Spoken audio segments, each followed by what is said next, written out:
Two of Bing Crosby's sons took their own lives from his beatings. The preacher Marvin Gaye Senior shot his son the day before his birthday, and Loretta Young erased her daughter's existence for 60 years.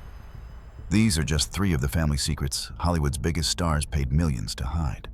Until now, the stage mothers who stole childhood. Before she was Natalie Wood, she was Natasha Gurdon, a shy little girl with big brown eyes and a mother who wanted everything for her except peace. Maria Gurdon pushed her daughter into acting at age 4, believing fame would protect their family from poverty. But what it brought instead was control that would suffocate the life from her talented daughter. Maria managed every moment of Natalie's existence, her roles, her friendships, even her emotions. When young Natalie once mentioned she was afraid of water, Maria saw not a child's fear to be comforted, but an opportunity for authenticity. She made her film a scene where she had to fall into it, believing the terror on her daughter's face would make better cinema. And it did. The cameras captured genuine fear, and Maria had proven her point. A mother's ambition had successfully trumped a daughter's safety. As Natalie grew older, Maria's control evolved, but never loosened. When Natalie wanted to date Robert Wagner, Maria monitored their every interaction, sitting in the room during their conversations. When Natalie filmed Rebel Without a Cause, Maria was on set daily, critiquing her daughter's performance between takes loud enough for the crew to hear.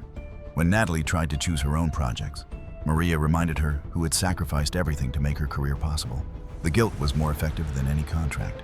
As Natalie grew into a woman of extraordinary beauty and talent, starring in films like Rebel Without a Cause and West Side Story, the pressure never eased. Her mother's grip loosened only when tragedy struck. When Natalie drowned off Catalina Island in 1981, under circumstances that remain mysterious to this day, Maria never recovered. But perhaps she never understood either that her daughter's fear wasn't of water, but of drowning in expectations she could never escape. The story repeated with Judy Garland, though her mother Ethel Gum added a pharmaceutical twist to the exploitation. Ethel was the archetype of the stage mother, pushing Judy to perform even when she was exhausted, ill, or crying for rest. She kept her daughter awake with pills, then calmed her down with others, establishing a pattern that would have devastating consequences for generations. When Judy was only 13, she was already being given amphetamines by the studio with her mother's full permission. Ethel didn't see a child who needed protection. She saw a rising star whose light must never dim, no matter the cost to the girl carrying that burden. In a 1964 interview, just 5 years before her passing, Garland said something that would haunt everyone who heard it. "My mother only loved me when I was working." It remains one of the most haunting confessions in Hollywood's history. The price of fame measured in sleepless nights and shattered childhoods. But Judy's story had a twist that would make it even more heartbreaking. Years later, when she became a mother herself to Liza Minnelli, Lorna, and Joey Luft, she swore she'd never be like Ethel. She would protect her children from the pills, the pressure, the performance, and yet, haunted by her addictions, crushed by studio pressure, and desperate for affection, she became unreliable, fragile, and sometimes frightening. Liza would later describe it perfectly. When she was up, it was heaven. When she was down, the whole house went dark. Judy wasn't cruel by choice. She was broken by the same system that once broke her as a child, and despite her best intentions, she passed that brokenness to her own children. Her story shows us something these stage mothers couldn't see. They weren't just individual monsters. They were products of a system that told them their daughter's beauty was their only asset, that fame was the only escape from poverty, that a mother's love could be measured in box office receipts. The studios didn't just enable these stage mothers, they created them, trained them, and then profited when the daughters broke down. For every Judy Garland who made millions for MGM, there were executives who knew exactly what those pills were doing to her. They knew, and they gave her more. Mommy Dearest, Joan Crawford's reign of terror. What Maria Gurdon did to Natalie was cruel. What Joan Crawford did to Christina was calculated. Joan Crawford in the 1940s was the queen of Hollywood perfection, immaculate, poised, and fiercely driven. Her face belonged on magazine covers. Her name commanded respect, and fan magazines showcased her as a model mother to her 4 adopted children. The carefully posed family portraits showed a woman who had it all: success, beauty, and a loving family to come home to each night. Inside her Beverly Hills mansion, however, Christina Crawford lived in a very different world. There were no soft goodnights, no bedtime kisses, only rules, fear, and a rage that could erupt over something as small as a wire hanger. Christina later described her childhood as a performance in terror, where every action was scrutinized, every mistake punished, and love was something earned through perfect obedience, never freely given. Crawford, obsessed with control and public image, demanded absolute submission from her children. When the cameras turned off and the studio gates closed, she became a tyrant. There were bizarre rituals, scrubbing floors in elegant gowns, punishments that seemed to have no connection to the alleged infractions, and explosive rages that could shake the walls of that immaculate home. Crawford turned motherhood into a stage for her frustrations, a place where she could exercise the control that studio executives sometimes denied her in her professional life. When Mommy Dearest was released in 1978, Christina revealed details the public had never imagined. Joan would wake her children in the middle of the night for surprise cleaning inspections, running her finger along furniture for dust. She once tied Christina to her bed for an entire weekend as punishment for a wire hanger.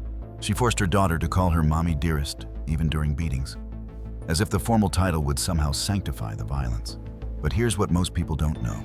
Joan's younger daughters, Kathy and Cindy, have spent decades insisting Christina exaggerated everything. They describe a demanding but loving mother, nothing like the monster Christina portrayed. So who was telling the truth? The adoption records reveal something disturbing. Joan adopted Christina and her brother Christopher through Georgia Tann, a woman who would later be exposed as one of America's most prolific child traffickers, stealing babies from poor families and selling them to wealthy couples. Joan almost certainly didn't know this at the time, but it raises a haunting question. Did Joan see her adopted children as commodities she'd purchased, rather than human beings she'd chosen to love? Those who worked with Joan described a woman terrified of aging, of losing relevance, of becoming invisible in an industry that worshipped youth. She had clawed her way from poverty to stardom through sheer will, and she couldn't understand why willpower alone couldn't make her children perfect too. Perfection had saved her. Why couldn't it save them? In her mind, the wire hanger inspections weren't abuse. They were the same discipline that had lifted her from nothing. She was teaching Christina to survive the way she had survived. She was wrong, catastrophically wrong. But she genuinely believed she was preparing her daughter for a cruel world. The book forced America to confront an uncomfortable truth, that the glamorous stars they idolized on screen might be monsters in their own homes, and that the children who seemed so fortunate to be adopted by celebrities might actually be victims of a different kind of poverty, an absence of genuine love masked by material abundance. The tragedy isn't just that Christina suffered. It's that Joan passed away, never understanding why her daughter hated her, never grasping that the survival skills that had saved her were precisely what destroyed her children. Rose Havoc, the real-life mama Rose Crawford's perfectionism turned violent, expressed through harsh words and household objects. But at least her weapons were wire hangers and cleaning supplies. One Hollywood mother took her control to a far more dangerous extreme. Before the Broadway musical Gypsy immortalized her as an entertaining character, Rose Havoc was a real woman and a terrifying one. She was the mother of vaudeville stars June Havoc and Gypsy Rose Lee, and she lived through her daughters with an intensity that bordered on madness. Rose drove them like soldiers through endless rehearsals and sleepless nights. She screamed, schemed, and manipulated everyone around her, desperate to taste the success she had never earned herself. Nothing would stand in the way of her daughters' careers. Not their exhaustion, not their childhood, and certainly not anyone foolish enough to interfere with her plans. In her memoir, Gypsy Rose Lee recounted a shocking incident that revealed just how far her mother would go. Rose once pulled a weapon on another performer for getting in her daughter's way, threatening violence to protect what she saw as her investment. This wasn't maternal protection. This was the desperation of a woman whose entire identity had become entangled with her children's success, who saw obstacles not as people, but as threats to be eliminated by any means necessary. Rose had grown up in orphanages herself, shuffled between institutions that treated children like inventory. She swore her daughters would have what she never did: a name people recognized, a career that couldn't be taken away, security that didn't depend on anyone's charity. The weapon she pulled wasn't just protecting her daughters' careers. It was protecting the only thing that gave her life meaning. The daughters called her Mama Dearest, long before Christina Crawford ever used that phrase, recognizing the twisted nature of a love that expressed itself through violence and control. Rose's obsession destroyed her family in ways that couldn't be repaired. Both daughters eventually escaped her, building lives and careers on their own terms, but neither healed completely from the wounds she had inflicted. The cruel irony came decades later, when Broadway turned her madness into legend. The musical Gypsy, with its show-stopping numbers and unforgettable character, made Mama Rose the symbol of the stage mother from hell. Audiences laughed and applauded, never quite grasping that they were celebrating the real suffering of two young women who had endured that woman's tyranny firsthand. Entertainment had transformed genuine trauma into spectacle, asking us to find humor in abuse and to admire the determination of a woman who had terrorized her own children. Debbie Reynolds and Carrie Fisher, love tangled with pain and fame. Could a mother's love destroy as effectively as a mother's cruelty? Debbie Reynolds was about to prove it could. Few mother-daughter duos were as adored or as exposed as Debbie Reynolds and Carrie Fisher. To the public, they were a Hollywood fairy tale, the sweet MGM darling who had danced her way through Singin' in the Rain, and her witty, rebellious daughter who became Princess Leia. America watched them sparkle on red carpets together, saw them laugh in interviews, and assumed their bond was as perfect as it appeared. The reality was far more complicated. Debbie grew up in the golden age, where image meant everything, where stars were manufactured personas, and authenticity was something to be carefully managed by studio publicists. She learned early how to perform happiness, how to smile through pain, and how to never let the public see you struggle. These were survival skills in an industry that discarded stars the moment they showed weakness or age. She taught Carrie how to survive in the spotlight, but she also taught her how to hide behind it. Carrie, who lived her own battles with addiction and bipolar disorder, once said they had a shared disease called fame. It was an affliction passed from mother to daughter, like a genetic condition. This inability to distinguish between the person you were and the person the public needed you to be. There were years when they didn't speak, periods when the love that should have sustained them instead became suffocating. Debbie's need for perfection clashed with Carrie's need for authenticity. The mother who had built a career on wholesome charm struggled to understand a daughter who found freedom in brutal honesty, who wrote books exposing their family's dysfunction, who refused to pretend everything was fine. The tension wasn't just personal, it was generational. Debbie represented an era when stars protected the industry's secrets, when loyalty to the studio system meant hiding your true self. Carrie represented a new Hollywood where stars could discuss their mental health, their addictions, their failures, and still maintain careers. Each woman threatened what the other had built their identity upon. Yet when Debbie passed away just one day after Carrie, in December 2016, the world saw the truth that had always existed beneath the conflict. Theirs was a love too fierce to ever break completely. It was messy, beautiful, and heartbreakingly human. The story of two women who spent their lives learning how to love each other through the glare of constant public scrutiny, who hurt each other and forgave each other and hurt each other again, because that's what families do when fame becomes part of the equation. The one-day-apart timing of their passing felt almost mythical, as if Debbie couldn't bear to exist in a world without her daughter, despite all their years of struggle. It suggested that beneath every argument, every period of silence, every public disagreement, there had always been a bond stronger than the damage fame inflicted. They had found their way back to each other in the end, proving that love could survive, even when it was tangled with pain and public expectation. If these revelations are opening your eyes to the hidden darkness behind Hollywood's golden facade, subscribe so you never miss these untold stories. We're just beginning to uncover the secrets the studios worked so hard to bury. And what comes next will challenge everything you thought you knew about Hollywood's most trusted fathers. The fathers who failed: Crosby, Fonda, and the silent men. Debbie Reynolds proved love could survive fame's damage, but that was mother-daughter love, tangled and fierce and impossible to destroy completely. Father-son relationships? Those ended more easily. Two of Bing Crosby's sons proved it when they took their own lives 20 years apart, both unable to escape their father's violence. Henry Fonda's daughter Jane proved it differently.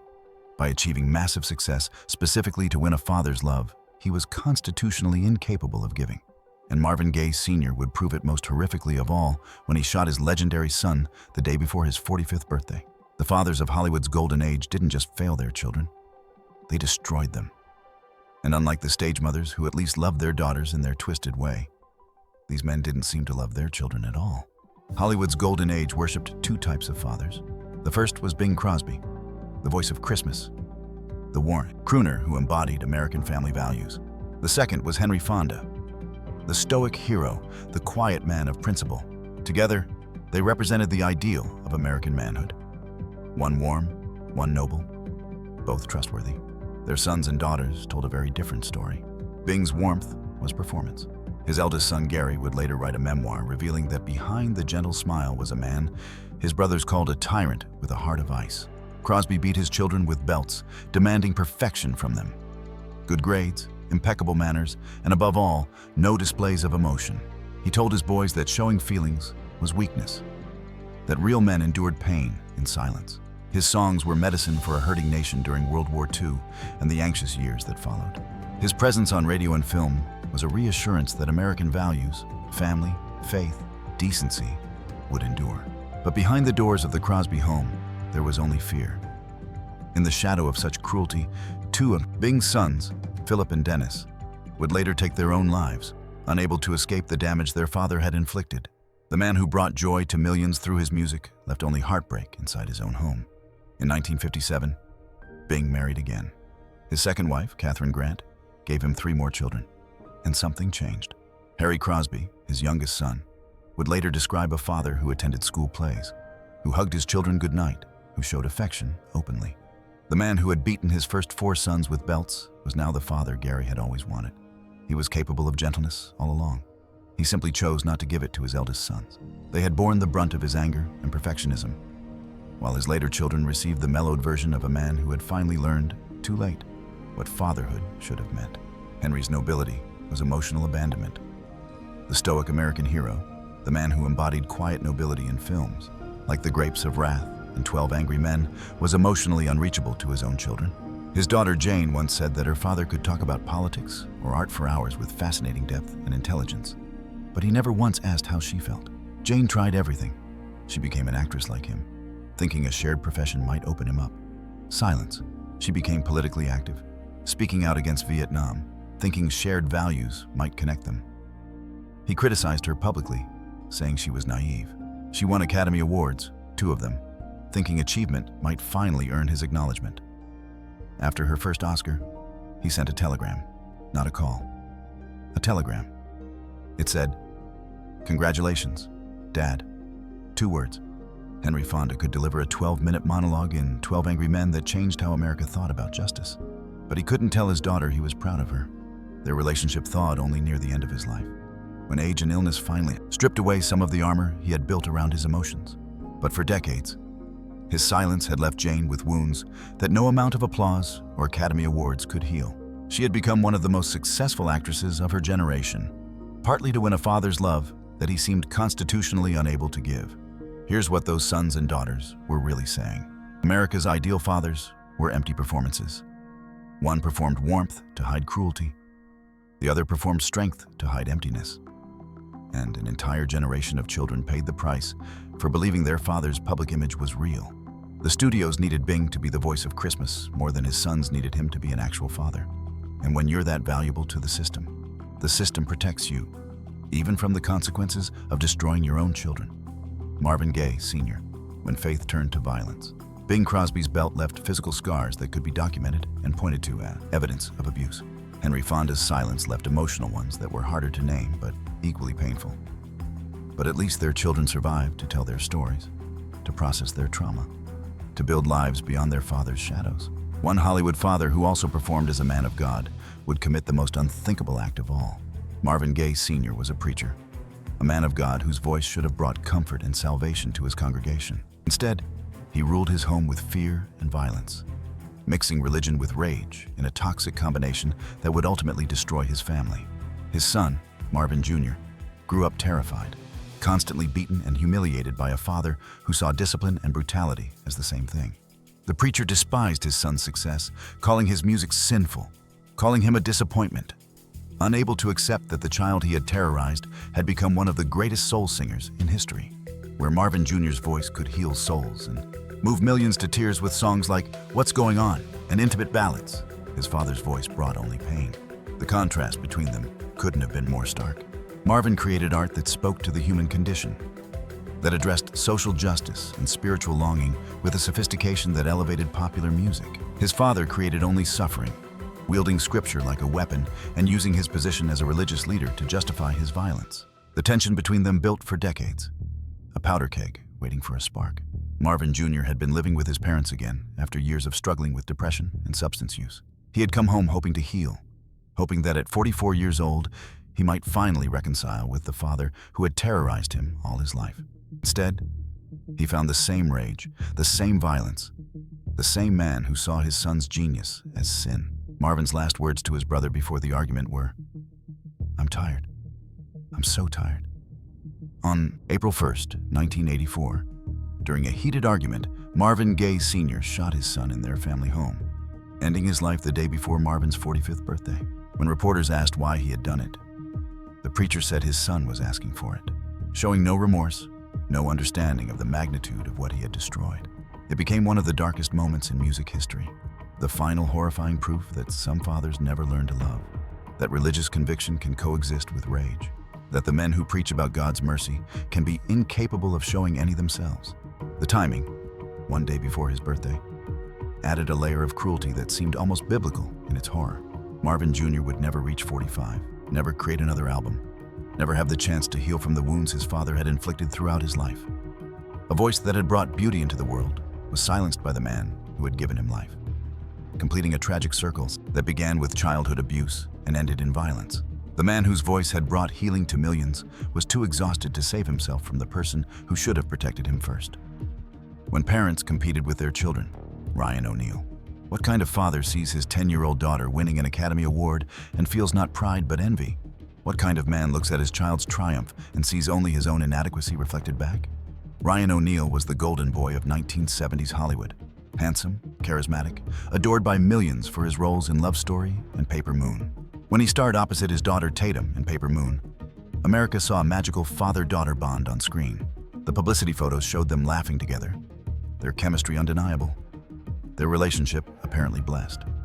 At only 10 years old, Tatum gave such a remarkable performance that she won the Academy Award for Best Supporting Actress, becoming the youngest person ever to win a competitive Oscar. It should have been the proudest moment of Ryan's life, watching his daughter achieve something extraordinary, knowing he had been part of the film that showcased her talent. Instead, he mocked her. Behind the scenes, away from the cameras and the praise, Ryan competed with his daughter's fame, making her feel unwanted and small. He wasn't raising a child. He was battling a competitor who had the audacity to be more talented, more celebrated, more beloved than he was. But the competition didn't stop at mocking. In her autobiography, Tatum revealed that Ryan introduced her to substances when she was in her teens, using them together as if they were peers rather than father and daughter. He brought her to parties where she was the only child among adults using those same substances. When she struggled with addiction years later, Ryan told reporters, "She was always going to end up this way. It's not my fault she couldn't handle it." He had handed her the tools for self-destruction, then blamed her for using them. Tatum grew up feeling that her success was somehow a betrayal of her father, that by being good at her job, she was stealing something from him. The psychological damage was profound. She struggled with relationships, with addiction, with a sense that she was fundamentally unworthy of love, despite her achievements. How could she feel otherwise when her own father had treated her Oscar not as an accomplishment, but as a threat? And then given her substances that would haunt her for decades? Decades later, they attempted reconciliation. Both of them older and presumably wiser. But decades of pain stood between them, like an impassable canyon. The wounds were too old, too deep, too fundamental to who they had become. It proved that charm and cruelty can indeed live in the same smile, that a man can be beloved by audiences while being poisonous to those closest to him, that some childhood wounds never heal no matter how much time passes or how sincerely the abuser later apologizes. Loretta Young's secret child, the girl who shouldn't have existed, Ryan O'Neal competed with his daughter's fame, unable to separate his identity as an actor from his role as a father. But at least he acknowledged she existed, claimed her publicly as his child, allowed her to carry his name. One Hollywood mother spent decades pretending her daughter had never been born at all. In 1935, during the filming of The Call of the Wild, something happened that would haunt 3 people for the rest of their lives. Loretta Young, devout Catholic, beloved star, symbol of purity and moral rectitude, began an affair with her married co-star Clark Gable, the king of Hollywood himself. When Loretta discovered she was pregnant, panic set in. A scandal like that could destroy careers in an industry that marketed stars based on carefully constructed moral images. An unmarried pregnancy, an affair with a married man, the betrayal of her Catholic values. Any one of these elements could have ended her career. Together, they represented catastrophe. The studio and Loretta's family conspired to hide the pregnancy through an elaborate deception. She disappeared from public view for months, claiming illness, while she waited for the baby to arrive. After giving birth to a daughter, she placed the infant in an orphanage. Then, several months later, she very publicly adopted the child, naming her Judy Lewis and raising her as if she were a charitable rescue, rather than her own flesh and blood. Judy grew up sensing the lie in ways she couldn't articulate. She had her father's distinctive dimpled chin, a feature so recognizable that Clark Gable's face was partly defined by it. She felt her mother's distance, a coldness that seemed out of proportion to normal parental discipline. She saw the unspoken truth in every family photograph, the way relatives looked at her, the things that weren't said but hung in the air like accusations. She didn't learn the truth until she was an adult, decades after the deception began. When she finally confronted her mother and the truth came out, Judy said something that captures the particular cruelty of identity erasure. "My whole life, I was the secret that shouldn't have existed." Hollywood had turned a little girl's birth into a scandal to be erased, teaching her from infancy that her very existence was shameful, that she was a problem to be managed rather than a child to be cherished. Loretta Young's carefully constructed Catholic image survived, but only because her daughter paid the price, growing up as living evidence of her mother's hypocrisy while being denied the truth of her own origin story. Loretta never apologized. Even after the truth came out in 1994, she maintained that she had done what was necessary to protect everyone involved: her career, Gable's marriage, the studio's investment in both of them. She saw herself as having made a noble sacrifice, taking in an orphan when she could have simply given the baby away to strangers. She genuinely believed she deserved credit for raising her own daughter. To the end, Loretta couldn't see that the adoption scheme hadn't protected Judy. It had stolen her identity before she was old enough to have one. The adoption scheme was bizarre in its elaborateness, requiring years of sustained deception and the cooperation of numerous people who knew the truth but kept silent. It revealed the immense power the studio system held over stars' lives, the lengths to which they would go to protect valuable properties, and the willingness of families to sacrifice their children's emotional well-being for the sake of career preservation. Which of these revelations shocked you most? Did you have any idea that behind Bing Crosby's Christmas carols or Loretta Young's pious image lurked such darkness? And what about that moment when Marvin Gaye Senior said his son was asking for it? Leave a comment sharing which story affected you most deeply, and tell us what other Golden Age secrets you'd like us to uncover. The Barrymore curse, 3 generations of destruction. These weren't isolated incidents, random acts of cruelty by individual troubled parents. They were symptoms of a system that treated children as commodities and family bonds as contracts to be managed by studio publicity departments. And nowhere is that more apparent than in a dynasty where a curse passed from one generation to the next like a terrible heirloom. The Barrymore name was royalty in Hollywood, representing generations of theatrical brilliance on stage and screen. When people heard that name, they thought of talent that seemed eternal, of a family blessed by the gods of performance. But what actually passed through the Barrymore bloodline wasn't just artistic genius. It was demons that would claim victim after victim across multiple generations. Diana Barrymore, daughter of the great John Barrymore, inherited not only her father's extraordinary talent, but also his addiction and self-destructive tendencies. She was raised in the shadow of brilliance and alcoholism, watching her father's legendary career crumble under the weight of his drinking, his recklessness, his inability to maintain relationships or professional commitments. Diana tried desperately to make her own mark, to step out of that overwhelming shadow and become something more than John Barrymore's daughter. The studios saw her beauty and signed her to contracts. The public saw promise in her early performances, but fame didn't fill the emptiness her father had left behind. It only amplified it, giving her access to more substances, more destructive relationships, more ways to hurt herself. Addiction, failed marriages, and scandal followed her like a curse she couldn't outrun. She passed away at only 38 years old, her potential unfulfilled, her demons having won the battle that had started in childhood. Her brother, John Drew Barrymore, followed the same tragic path. His career derailed by addiction and erratic behavior, his talent wasted, his life an echo of their father's decline. Years later, John Drew's daughter Drew was born into this legacy of destruction. By 13, she was already addicted to substances, following the family pattern with terrifying precision. By 14, she was in rehabilitation, trying to save herself from a curse that had claimed her aunt and was stalking her father. By 15, she had legally emancipated herself from her mother, Jade, who had exposed her to Hollywood's darkest elements far too young, taking her to nightclubs and adult parties when she should have been protected and sheltered. The Barrymore family became a tragic dynasty, proof that sometimes the spotlight isn't a crown at all, but a curse that passes from one generation to the next.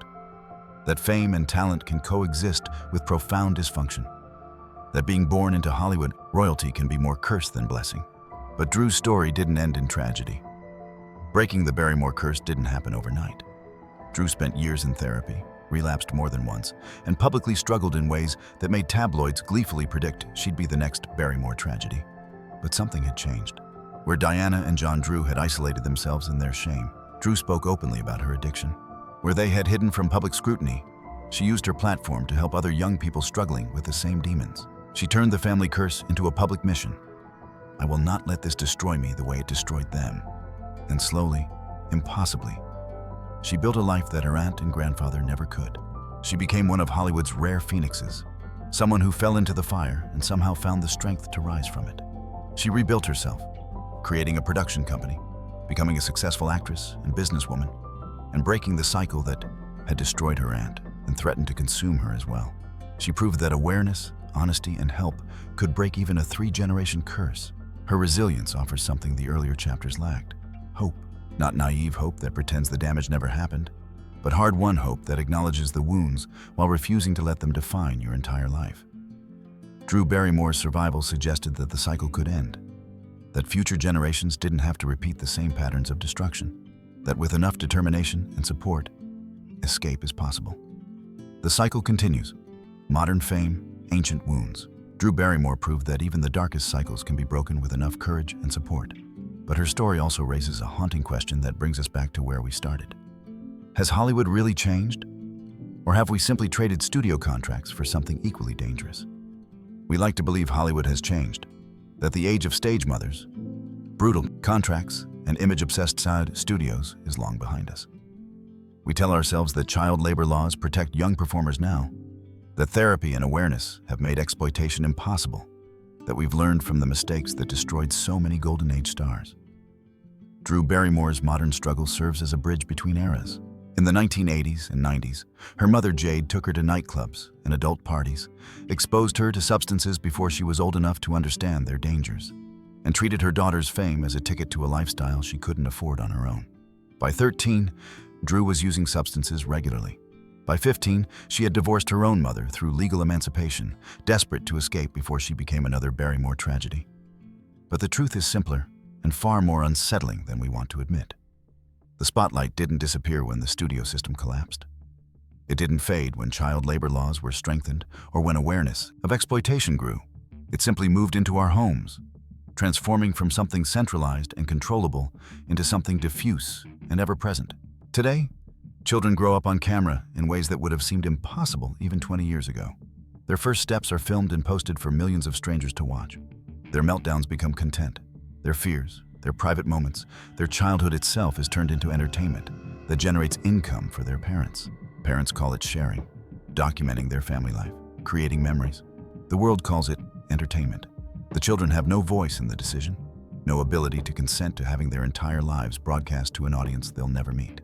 In 2015, a family channel called Daddy of Five uploaded videos of parents screaming at their children, destroying their belongings, and convincing them they were being put up for adoption. All as pranks for 750,000 subscribers. Thus, children cried real tears. The parents earned real money. When Child Protective Services intervened, the parents claimed it was just entertainment. The children, they said, consented to being filmed. One child was 7 years old, another was 9. What would Judy Garland say about a 7-year-old consenting to perform? What would Natalie Wood say about children earning money that would go to their parents? What would Christina Crawford say about parents who claim they're doing this for their children's benefit? Technology has changed. The justifications haven't. The cycle didn't end when the Golden Age faded. It evolved, adapted, and found new forms. Where Hollywood studios once owned child stars through contracts, the algorithm owns them now through engagement metrics and monetization. There are no studio gates to keep the public out, no contracts that eventually expire, no producers who go home at the end of the day. There are only screens, only cameras, only the constant pressure to perform, and the knowledge that every moment might become content. Behind every viral family video, behind every perfectly curated social media account showcasing photogenic children, there may still be a trembling voice asking the same question Christina Crawford whispered half a century ago. Why wasn't I enough? Why did my existence have to become a performance? Why couldn't I just be loved without having to earn it through entertainment value? Fame in any era, under any mask, always hungers for something. And it always takes first from those who can't yet say no. From children who don't understand what they're giving up. From young people who won't realize until much later that their childhood was traded away for views and likes and the fleeting validation of strangers. If this journey through Hollywood's hidden darkness has given you a deeper understanding of the stars we love and the system that shaped them, please like this video and share it with others who cherish Golden Age cinema. These stories deserve to be remembered, not to diminish these legends, but to honor the full, complicated truth of their lives. These weren't isolated incidents, individual failures of character by troubled parents. They were symptoms of a system that treated human beings as products to be manufactured, marketed, and monetized. The studio system of Hollywood's Golden Age created an environment where children were commodities, where family bonds were managed by publicity departments, where the difference between a person and their image became so blurred that neither parents nor children could tell where one ended and the other began. The human cost of that glamorous era was enormous. Behind every perfectly lit photograph, every charming interview, every carefully constructed public image, there were real people struggling with real pain. Some were stage mothers desperately trying to escape poverty through their daughter's beauty. Some were fathers who confused discipline with brutality, respect with fear. Some were studios that saw children as investments, requiring protection only insofar as scandal might damage their earning potential. But knowing these truths doesn't diminish our appreciation for these stars. It deepens it. When we watch Natalie Wood's luminous performances now, understanding the fear and control that shaped her life adds layers of meaning to her work. When we hear Judy Garland's trembling voice singing Over the Rainbow, we hear not just beautiful technique, but a lifetime of longing for a peace she never found. When we watch Loretta Young's carefully maintained purity, we see the enormous effort required to maintain those facades. Many of these stars channeled their pain into performances of extraordinary depth and authenticity. They understood suffering in ways that made their portrayals of human emotion more genuine, more affecting, more capable of moving audiences decades later. Their art became, in some way, the place where they could be most honest, where the feelings they weren't allowed to express in life could finally find release. The cycle continues today in different forms, with different technologies, but with the same fundamental dynamic. Children are still being raised in the glare of public attention, still having their childhoods traded for fame and fortune, still learning that love is conditional and performance is mandatory. We must protect today's children from repeating the mistakes that destroyed so many Golden Age stars, must recognize the warning signs, must create systems that prioritize well-being over entertainment value.